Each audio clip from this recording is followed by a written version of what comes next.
Hi guys, welcome back to Hera's World, and I am always your host, Harold. Yeah, it's 4:30 and I'm in a small, dimly lit room in the outskirts of Nairobi. A young man, Kevin Ochieno, stirs in his bed as the alarm on his old Nokia phone blares its harsh tune. Kevin is in his early 20s, a recent graduate struggling to find his footing in the chaotic job market. He rubs his eyes, takes a deep breath, and pulls himself out of bed. The weight of the day already feels heavy. Kevin quickly washes up and dresses in his best, though slightly worn, shirt and trousers. He grabs a slice of bread, the only breakfast he can afford, and heads out the door. The streets are still dark, but already busy with the early risers. Kevin squeezes into a crowded matatu, public minibus, clutching his brown envelope filled with copies of his CV and certificates. The matatu bounces along the pothole, filled roads, the conductor yelling for more passengers.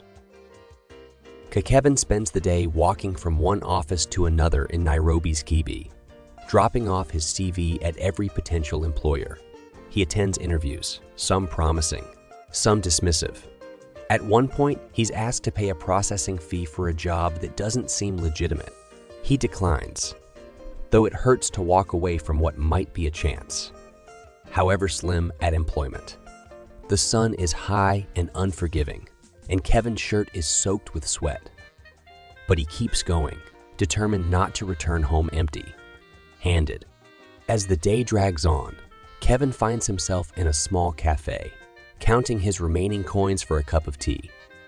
He overhears two men at the next table discussing a tech startup. One of them, Mr. Mwangi, mentions needing an extra hand for a project.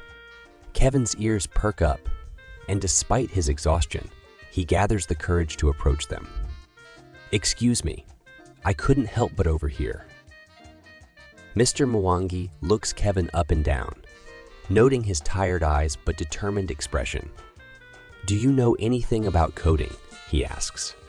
Kevin nods, explaining how he taught himself basic programming through online courses. Mr. Mwangi seems impressed and invites Kevin to drop by their office the next day for a trial run. Kevin's heart soars. It's not the dream job he had envisioned, but it's a start. As he leaves the office, the setting sun casting a warm glow over Nairobi's skyline, Kevin knows that this might just be the beginning of something big. He walks home with a spring in his step, ready to embrace whatever challenges lie ahead. Later that night, Kevin sits on his bed, the same bed where he woke up to that harsh alarm just a day ago. He dials his mother's number in the village. "Mama, I think I finally found something," he says, trying to keep the emotion out of his voice. His mother's voice is filled with relief and pride, and though they don't talk long, Kevin feels the weight on his shoulders lighten just a little. Kevin wakes up the next morning with a sense of purpose. The alarm doesn't feel as harsh. The morning air doesn't feel as cold. He knows the road ahead won't be easy, but he's ready to walk it. For the first time in a long while, Kevin Ochieno feels like his hustle might actually pay off. And so, Kevin's journey continues.